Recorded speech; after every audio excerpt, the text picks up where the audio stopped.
Just a quick note before we begin. If you find meaning or comfort in these conversations, consider becoming a supporter of the Don't Forget to Breathe podcast. Your support helps keep these stories alive and makes it possible for others to find hope in their own grief journey. For as little as $3 a month, your support goes to offset costs associated with production. You can learn more on the information page for this episode and by clicking on the link, Support the Show.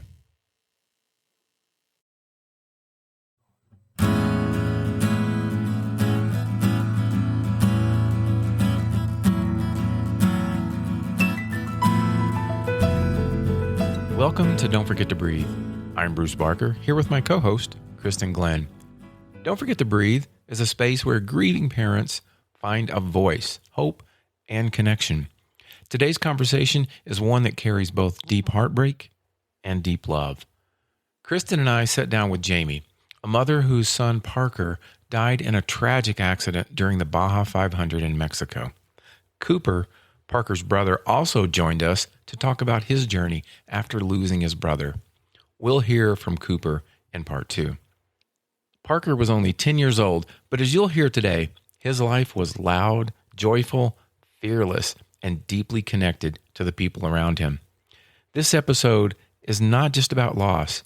It's also about the moments that come before tragedy, the memories that stay after, and the impossible decisions parents are forced to make when life changes in an instant. Jamie speaks with incredible honesty about those early days, navigating unimaginable grief in a foreign country, trying to care for her injured husband, support her surviving son, and somehow survive herself. As always, this conversation may be difficult for some listeners, especially grieving parents. Please listen gently and take care of yourself while you do. Here is part 1 of Jamie's story. Hey, Jamie. Hi. Jamie and I have known each other for a long time through our common bond of losing our children. And just to honor that you'd agree to be here. What do you want to share about Parker and his story? Oh, man. Parker. He was 10 years old when our accident happened. He was always so outgoing and silly and ornery, just all the things, just 100 miles an hour from the day he was born. He always had that personality of just like living large, huh? Yeah, for sure. Yep. Just always over the top. What are some of your favorite memories that you shared with your boy? Oh, he always would get up early with me and have some coffee. Well, he would beg for coffee. Sometimes I would give in and let him have a little bit of coffee. Other times it would just be chocolate milk. But yeah, he would always get up early and get a blanket and we'd turn on some cartoons and yeah, so that was always fun. Taking him to football practice or to, his football games and just watching him play was so much fun. He loved being out on that field. His skills on the field were just amazing and just so fun to watch. His love for that and his teammates were just so fiery and fierce. He always was just 100 on the field. And it was just fun to watch. Yeah. A short life that was very fully lived, but yeah, leaves you wondering what was next for Parker. Yeah, for sure. Up to the accident, he made so many plans and visited so many friends, and it just was very crazy that he made time for each of his friends. So intentional. For him to be intentional at such a young age. Yeah. As an ornery boy, but also know the power of friendships. Yes, exactly. I've watched you continue those connections with his friends. And you've shown a lot of young people that speaking your truth during grief and talking about people and continuing to bring them into conversations is really part of a healthy grief processing. How'd you make that decision to do that as part of your own journey, since friends were so important to Parker? I think some of it is some of his friends were also our adult friends' children. And so, I wanted to keep those friendships. And then some of it were just the kids reaching out to me on social media, and asking if I would still come watch their games and come watch football or come watch them wrestle, whatever it might be. And so, I made it pretty intentional that if I were asked by any of the kids to do that stuff, that I showed up for them, just because they were hurting too. And it seemed like the kids just really loved seeing me, or in our family, Cooper too, and JT. But it seemed so warm to see the kids and have them ask me to be a part of things that Parker should have been doing with them. That the way you are as a person made them feel safe to ask you. Yeah. I think you're just such a warm person that for them to feel like it's okay to ask this family to still come and wonder and give you permission to say no, but that you said yes. And what's it like to sit there and be on the sideline of a football game for you? Ugh, it would take your breath away because you know where your kid should be standing out on that field, but it just also was just so special to still be able to go and feel loved by the community. I love that. It's important. Yeah, very important for me. So, Jamie, if you're comfortable sharing, can you tell us about the time surrounding Parker's passing? About the accident itself? Sure. Yeah. If you're comfortable. Yeah. We had decided, Parker's dad, JT, was asked to be a co-pilot driver in Baja 500. The race is down in Mexico? Yes. Okay. Yep. And it's the Baja race. And so JT was asked to be a co-pilot with a friend of ours to race. And so JT and I talked about letting the boys go. Cooper just started high school, and so we were concerned with him missing a lot of time from school. So we agreed with, Parker being in 5th grade, that it made sense to let Parker go and experience the Baja race and just experience the whole thing. I haven't even gone myself. And so, they decided to go. They flew to Arizona and then drove to Mexico. And the morning of the race, instead of JT being co-pilot, the driver's daughter ended up co-piloting. So JT and Parker ended up just being in the pits. And something wasn't working right on the truck. The radios weren't working. Just a lot of things weren't going right that morning. And the trophy truck was headed back to the pits to try to figure things out. And as he was pulling into the pits where they were, the rear axle or rear brake, not 100% sure, something locked up in the rear end, which then caused the driver to lose control of that truck. And the truck then went into the direction of JT and Parker. The truck then hit them both. JT realized what was going on and tried to get back to get Parker out of the way, and the truck hit them both. And I don't know exact details after that. Sure. I haven't asked for exact details after that, but I know the driver tried to give aid to Parker. It sounds like it was probably instant. And it hit JT and tore his ear almost off. And so the driver then, called me here because I was at work and told me that there was a bad accident and, kind of briefly said what I just had said happened.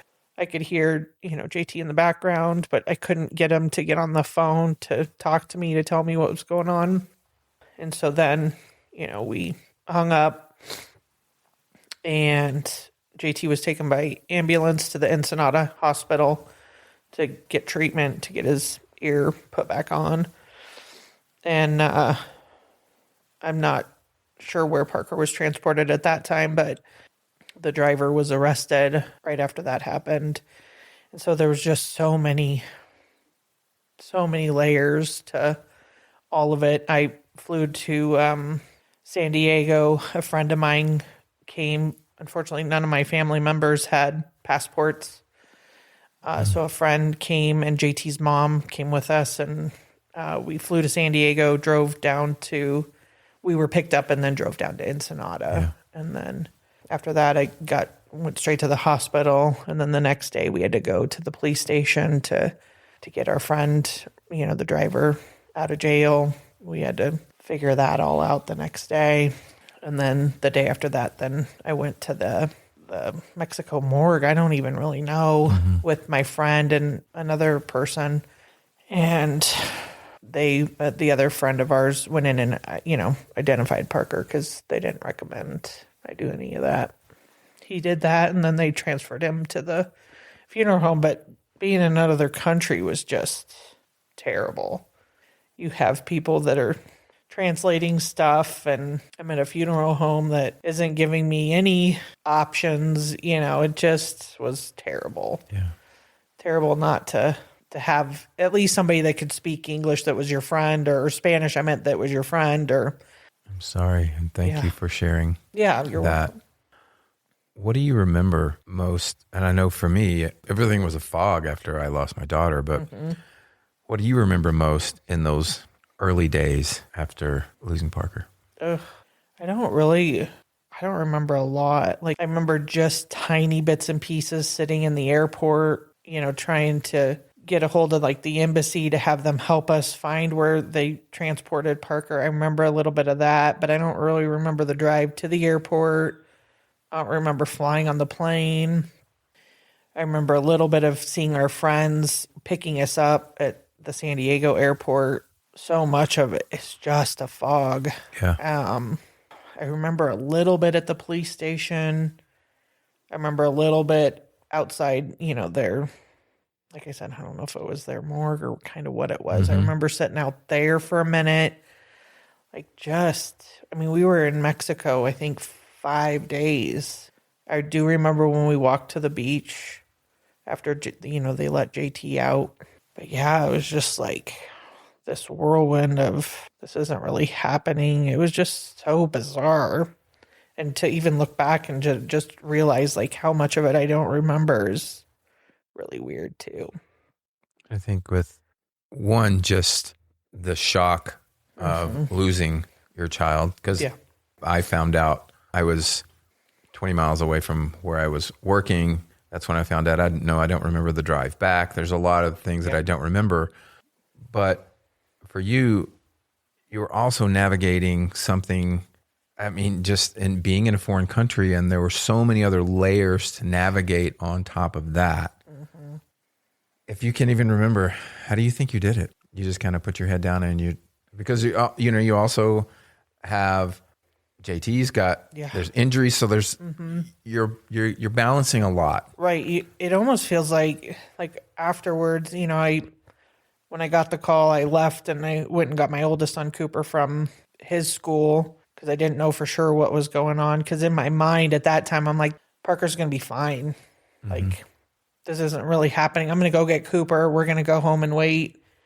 And we're going to find out that they messed up. He's really not hurt or he's hurt, but he's okay, know? And once that wasn't it, it was just okay.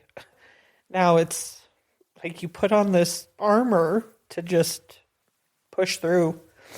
And then just, having to get there. And I was trying to be strong for JT to make sure that he didn't feel that I blamed him or thought it was, his fault.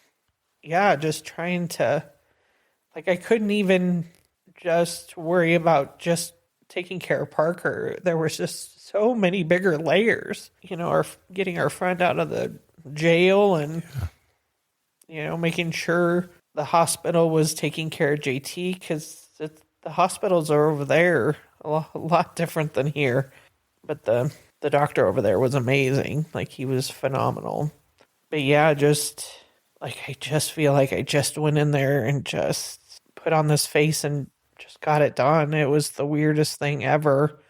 And I had to make a lot of decisions somewhat on my own because JT was in the hospital. So I had to go to the police station on my own. I had to go to and make decisions on having Parker moved and doing things. And so it was.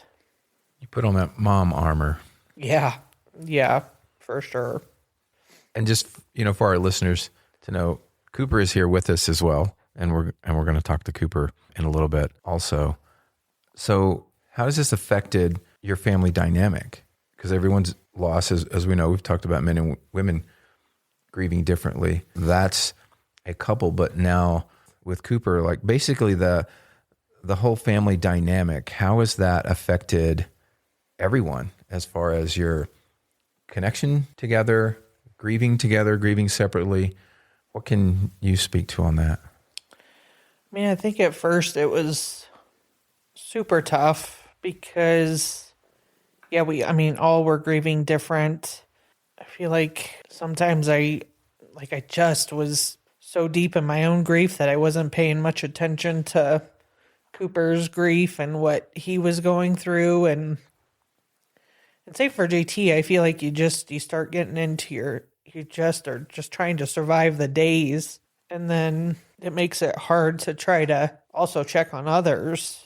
And so that's tough, and JT's a very to himself person. And so it, sometimes it was hard to know how he felt or to communicate things that way. And, Cooper just started his sophomore year, which is, I think, always kind of the trying years anyway. And then to add this on top of it, him and I, sometimes were on the same page and really worked hard to support each other. And then other times we were button heads so bad that I didn't know how we were going to get through the day.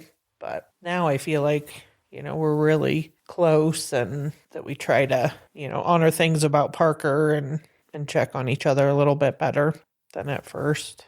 It's like you can't hold someone up when you're falling too. Yeah. I think that we talked about that for sure. Mm-hmm. Definitely. When you think of the ways that your love for Parker shows up today, what does that look like as you continue to miss him so much? But how do you stay connected to him? That's kind of a hard one. I feel like I always am finding heart rocks that he sends to me. The other day, I went to the school to check on his tree. We have a little tree there for him and went and walked to the tree and got back in my car. And just as I looked down to get in the car, there was this perfect little heart rock just sitting there. And I feel like he sends them to us, and that I feel like I always try to talk to him, and I just really try to carry him with me with things that I do for people, for other kiddos. I'm a CASA supporter in Larimer County, and so I try to give back a little bit and to honor Parker however he would like that. We foster dogs, which, we did when he was here. He didn't always love it, but he did and he didn't. Right. Those dogs got some attention that he would have liked to have had, yes. So, I really try to make sure and carry him with me. I think you do in so many beautiful ways. Yeah. Tell me what you've learned about yourself during this journey. It's always hard to look inward at yourself. People always say that you're strong, and I feel like us as bereaved moms were like, oh, this is just what you have to do. But I mean, we are strong. It takes a lot to get up and still show up and function and try to still live a life that Parker would want us to. That's beautiful. I know he would not want me to lay in bed or just mope around or, I know he wants, so much more for us. Absolutely. And what's it feel like when you tell your story? And I know your story, but when you tell it, it just takes my breath away to think of what this was like for all of you. And when people say, or even when they said this when it first happened, you're so strong. You're so strong. And then the second part of that comment is often, I could have never done what you did. How does that land with you? I mean, sometimes those comments are a little frustrating with the I could never do that or I would have died too, because it's not that easy. Right? I mean, I think all of us for a moment would have rather died. Oh, I remember mornings just waking up and thinking, dang, I woke up. Yeah, right. You know, why is another morning happening without my boy? Yeah, exactly. And then, days are still hard, but I would never want to miss Cooper's future. Those things are just as important, Yeah. But I think people say those things not to be hurtful or insensitive. I just don't think they realize that comes across that way a little bit. Right. That we're not strong. We did not choose this. Yeah, we did not choose this. And we have to keep going for other people that count on us too. Yeah. I own a business. Those people also need me. They have families to take care of too. Yeah.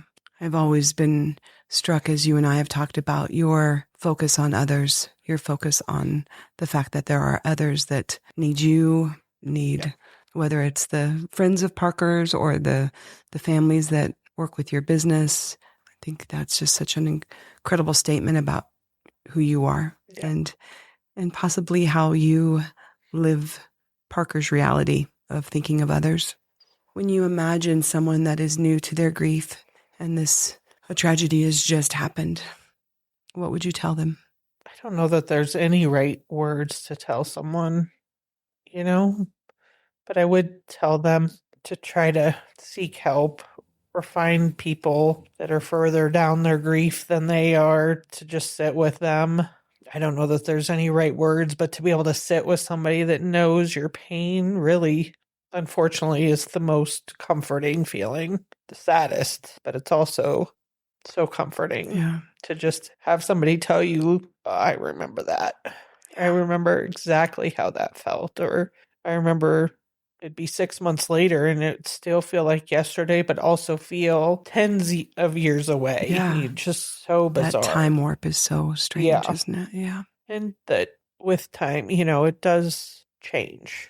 It's not as sharp, but you just figure out how to bring it with you. And now I want to bring it with me and honor Parker with it and anything I can do.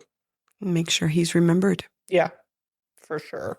Well, and I think today we hope is one of those moments where, it's brave to come here and it's brave to tell this story. And we are wanting this to create a space for that voice and for your personal circle, but also the larger community to remember and say our children's names and not veer away from these hard conversations. Yes, definitely. So thanks for what you've done today. Absolutely. Hey, Jamie, if I can, I want to circle back to something that you said earlier. You mentioned heart rocks. What's the story with Parker and the heart rocks? Well, when we went camping years ago, we went to, it was in Mountain Home, and it was a quarry. Isn't that what it is? The mine. That's what it is. Gotcha. So we would go to Mountain Home and we'd always stop at this mine and the kids would play around outside the mine and look at the rocks, just a lot of pretty cool rocks. And Parker found like this perfect heart-shaped rock. And Parker would always find all kinds of rocks. Like he always loved finding cool looking rocks and he'd put them in the razor for us to take home. But he found this really cool, perfect heart rock. And I was like, wow, that one's really cool. We got back home. And I think a couple weeks later, he decided he was going to give it to Grandma, which was great. But don't get me wrong. I was a little sad because I wanted to keep the heart rock. But so I gave it to my mom. And so she kept it. And then after the accident, my mom had the heart rock put in a shadow box and my mom gave it back to me. But I feel like since then, we always find these really perfect heart rocks. And I feel like it's just Parker making sure we know he's okay and saying hi to us. Cooper even finds heart rocks. It's beautiful. So I think that's how he sends us. And so now we have a rock garden for Parker, and it's full of heart rocks and some other neat rocks and different things, painted rocks that his friends have brought to us. And when we've had his birthday parties, people bring us painted rocks or just neat rocks to add to the garden. So we have tons of rocks now. We'll pause there in our conversation with Jamie. Thank you for being with us for part 1 of her story. You know, there are moments in conversations like this where words almost feel too small for what someone has survived. But Jamie reminds us that grief is not only about what was lost, it's also about the love that continues. In this episode, we heard about Parker's enormous spirit, the trauma surrounding his death, and the strength it took for this family to keep moving forward when everything inside them had shattered. But we also heard something else, connection. The way Parker's friends stayed close, the way love continues through football fields, foster dogs, heart rocks, and simply showing up for one another. In part 2, we'll continue this conversation by hearing from Cooper, Parker's brother, as we talk more about grief inside a family, surviving after tragedy, and learning how to carry someone with you instead of leaving them behind. Until then, be gentle with yourself, and please, don't forget to breathe.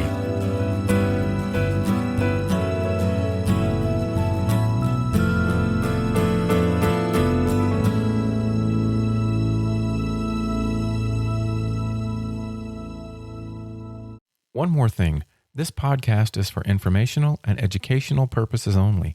We are not licensed professionals, just parents who've experienced unimaginable loss. This isn't meant to replace help from a therapist, doctor, or other mental health professional. If you're struggling, please reach out to someone qualified.